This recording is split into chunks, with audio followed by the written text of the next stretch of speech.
Kilahok sa buwan ng pagpupulong ng mga miyembro ng Task Force Kalayaan Incorporated ang kinatawan ng 15th Infantry Battalion na ginanap nito lang ika-11 ng Hunyo taong kasalukuyan sa 15th Infantry Battalion Barangay Tiling, Kawayan, Negros Occidental.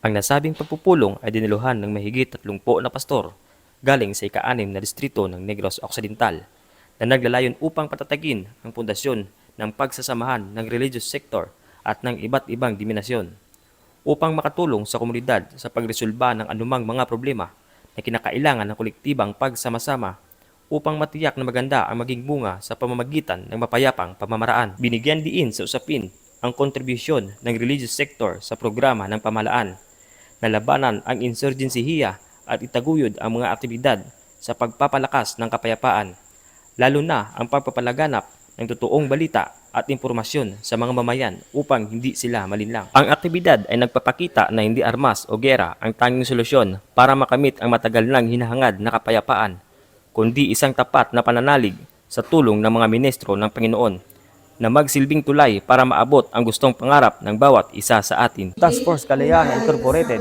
ay naging katuwang na ng Army units sa pagpapalaganap ng kaunlaran, pagkakaisa at kapayapaan sa buong Negros Occidental. At yan ang atin naming balita sa araw na ito mula rito sa 15th Infantry Battalion para sa Leon Kilat TV News. Kamutuuran para sa katawhayan. Jay Bugarso, nag-uulat.